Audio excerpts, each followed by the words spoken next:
Welcome to the Dynamic Astrology Podcast. My name is Caroline Faulkner and I'm joined with my superstar co-host, Greg Pidcock.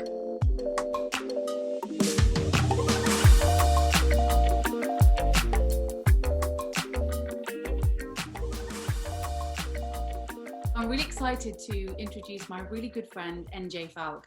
Seeing as we can't get to sunny LA, we thought we would bring a little bit of sunny LA to us. NJ, welcome. Thank you, Caroline. I'm so happy to join you today. It's really exciting. And of course, I love meeting you even virtually. Oh, me too. And I just wanted to know, would you be able to tell our listeners a little bit about yourself? I would absolutely love to do that. I describe myself as an award-winning creative, a serial entrepreneur, and I'm also a journalist and a talk show host here in LA. And one of my other side gigs is that I identify myself as a mentorpreneur. So I combine everything that I do, all my work, and I'm also working with everyone as a mentorpreneur to help millennials, young people with their businesses and move things forward in our world. And also, you describe yourself, but other people also describe you as an award-winning creative and Webby entrepreneur. So I'm going to hand you over to Greg. He's got a few questions for you, NJ. I would love that. And this morning, I just have to say I won, I'm another Webby. I just found out this morning that I won another Webby in a category. So that was very exciting. So it was meant for us to meet today. Congratulations. Wow. And also, actually, so tell people what sign you are.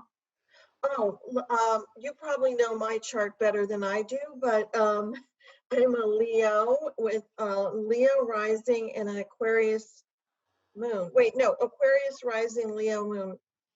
Yes, and North Node in Aquarius, so it's all about the shift in consciousness. And NJ also does masses for charities and helps people. So yeah, Greg, over to you. Absolutely. Hi, NJ. Well, it's lovely to meet you, and congratulations on your new Webby. That's amazing. It's amazing for us to share that with you. Thank you. Especially while it's hard to really connect with people. I have so many questions for you, actually, because my mom is from LA as well. So, I'm just going to start with a little bit about what's going on in the world. A lot of people don't realize how there's a huge divide between rich and poor in LA. And you have some places that people are living in tents and other places where people are living in gigantic mansions. How do you think what's going on now is affecting that divide, and what is going on to help people in need in LA at the moment? Well, I think this is really a great point that you're making, and that there's a massive shift, and there's obviously been a lot of media about this divide that's going on. But I've personally noticed in Los Angeles that in my circle and everyone that I know is coming together to try and help all these different groups. And I think there's been a lot of great leadership in our state, whether it's with Governor Newsom and Mayor Garcetti, but people are donating and working at food banks and creating meals. And I know our company, APL, has donating personal protection shields to medical communities. And I think a lot of people are finding a way to help, and we're doing a good job where there's not hopefully as much disparity. That's Issues amazing. that are coming forward are obviously going to be what's going to happen with rent control, where are people going to live, what's the economic impact, and we have to all work together. And when can you really start the state up safely so you're not jeopardizing people? It's a huge issue. And also I think there's this issue of loneliness right now. A lot of people, not everyone has a companion. So we have to work virtually with each other and try to work harder towards connecting. Yeah, as an entrepreneur, that's like your perspective it's so important to hear from people like you. What would you recommend to younger people getting into business and trying to look at work opportunities? Where are they both needed, and where is kind of like growing fields for people who are, trying to start their business, trying to get a job in the current climate? Well, I think we're going to be in a freelance economy in some parts of it, but also there's been this whole cottage industry growing, and people are realizing that they need to get up in the morning, they need to have a routine, and they have to start joining these groups and connecting. And actually, one of my companies that I'm a co-founder and the chief mentorpreneur is the Forward Female. We're doing daily meetups at 10 a.m. And doing a whole educational series to help everyone in different industries, depending on the topics they need, and bring help to people over their laptops so we can all stay connected and have this sense of community. But it's also up to the individual to take the responsibility of engaging and finding these resources. So it's, people have to provide them, but you also have to sign up for them and motivate yourself. It's not going to be easy. I don't think anybody knows what the new normal is going to be like. I'm using an expression right now that I feel there'll be collateral benefits to all of this, because we're starting to get in touch with how the personal time is affecting us in a positive way. What do we really want to do? How should we go forward? And develop personal plans for ourselves. So use this time in a productive way and start making connections. Push yourself out there. Yeah, I agree with that. I agree with that so much.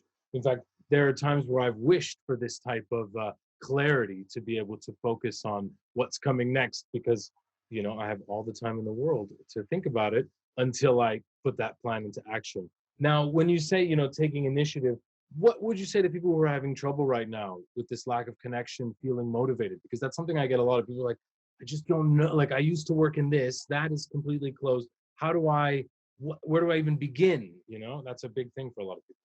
I think beginning is often the hardest part of all of this, and I think you're right, Greg. The for the thing I recommend is do baby steps. Don't try and accomplish everything all at once.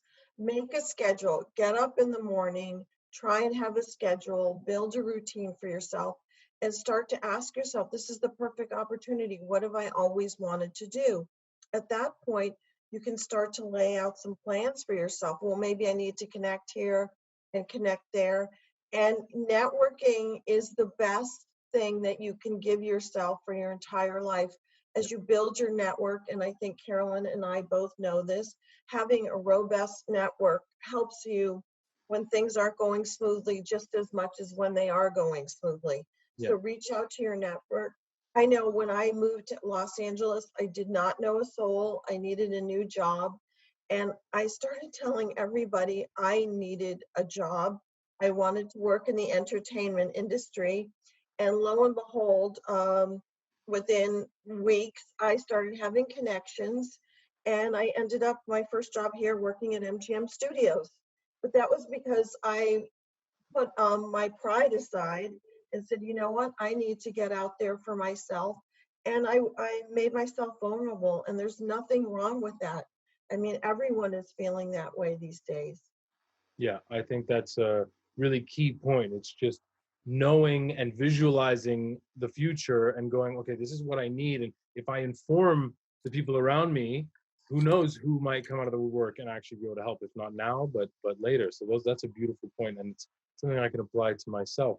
And What do you Carolyne think? knows I do that all the time. I'm like always trying to like reach out. I'll admit that I'm having a problem. And I think people like that when they see that in other people. I was going to ask. I was going to say that I think you're right on the money here, because a lot of people, their pride won't allow them to ask, and I always ask people, and sometimes when I you know speak to friends, or whether it's clients or anything else, I say just ask. You know, send out a round robin email and just say hey. But a lot of the time, people don't want to be seen to not have work, or seen to be vulnerable, or and I always say to them, well, if they're the kind of people that would take offense at you asking for something directly, then why on earth would you want those kinds of people in your network anyway? Because Absolutely. you know what I mean? You have to be direct. But one thing I think that we have in common is that we're both incredibly hard workers. Yeah. That's right. You know what I mean? And a lot of the And time, people tend to think that you know, when people say, oh, you know, you're so lucky, I'm like, well, I'm not quite sure how much luck's got to do with it. Oh, you're an overnight success, an overnight that took 14 years. Yeah. You know, Yeah, and I that's a always good say point. that hard work takes you a lot of places. And I will say that there was a book that I carried with me for years, because I know you're going to find this hard to believe, but I was very shy at one point. And and the book is a very old school book. It came out even before my time. It's Dale Carnegie's How to Stop Worrying and Start Living. And he always says in the book, what's the worst thing that could happen? And if you ask yourself that all the time, what's the worst thing that could happen? Somebody says no, it doesn't work out. Oh my gosh, that's the worst thing that can happen. Then you've eliminated a lot of that fear. And that helped me, as especially as a young person, to not be so afraid and break down those barriers for myself. Oh, that's so beautiful. In fact, on top of that, one of my the closest friends is a surgeon, and he took that to an extreme. And he said, when I go into surgery, not only do I think about the things that I don't have to worry about, the things that won't come true, I also think about the absolute worst case scenario. And for him, he could think of something crazy like a UFO crashing into the hospital or something like completely absurd, because he's like, well, that's not going to happen. So as long as that UFO doesn't crash, I'll be fine with this surgery. And he's taken that through, you know, hundreds of successful surgeries. So it's a beautiful, beautiful Right. there. That's straight out of Dale Carnegie, Yeah. because he breaks it all down. So that's great advice. I think that's fantastic. So, NJ, if there was one thing that you could share with listeners right now, because a lot of people are, I mean, you and I have been talking about this for a while, this big shift in consciousness, the age of Aquarius. And at the end of the day, yes, it's very painful. Yes, it's very uncomfortable, but people are coming together in ways that they haven't for a long, long time, you know, and helping each other, and a sense of community. I feel that we were also, you know, operating in such silo mentalities, and now everyone's kind of, we're all in this. What piece of advice would you give to people that were listening right now? What one piece of advice? I think we may never know exactly a time like this again, where we're able to reflect, to meditate, to gather ourselves, and fortunately, hopefully, if you have good health, and use this time for a source of self-improvement. I mean, I'm looking at everything in my life and saying, when we start to open up businesses again, when we start to move forward, what do I want my life to look like in the future? Do I want to be racing around as much as I normally do? Um, you know, I'm just Racing around with you.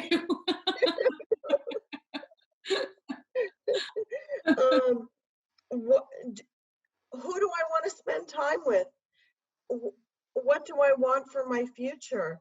Who are the most important relationships in my life? Or what are the relationships that are missing in my life that I need to go and find, because you're not having them virtually right now? So when we all start to reconnect, what is the real importance of the next few years, and what do I want to do with them?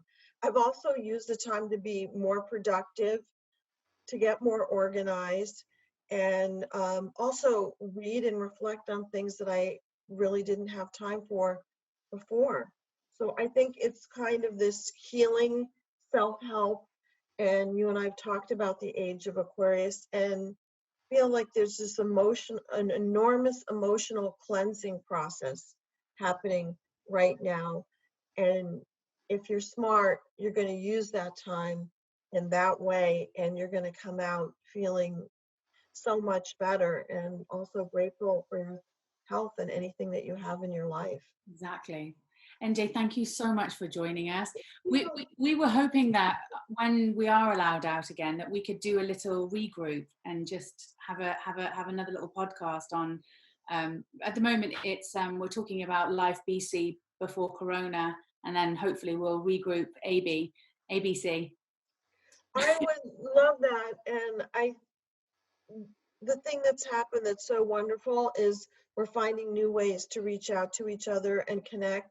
And I have a feeling we're going to keep this up going forward. And this is one of the lessons we're learning from all of this in the age of Aquarius. And I also think we're seeing how nature is, hopefully nature and our planet are rebounding, and maybe that's part of everything that's happening here too. It's definitely part of everything that's happening. We were so out of kilter with nature, and you know, we need nature for our very survival. So anything to add, Greg? Thank you, NJ. I'll speak to you soon anyway. Loads of love. I'm sending you a virtual hug. Honestly, Greg, that great was questions. amazing. Yeah, you're giving inspiration to a lot of people just with sharing some of these suggestions. And I can't wait to catch up after this and hear about, you know, how the dust settles. Well, thank you. And I look forward to the next phase of all this. And I know Carolyn's going to tell us what's coming, and we'll all share that together and learn together. So NJ, do you want to just give everybody the website address for Forward Female? Because I think that's a nice thing for people to join. Yes, and we're doing daily virtual meetings and newsletters, and it's so inspiring.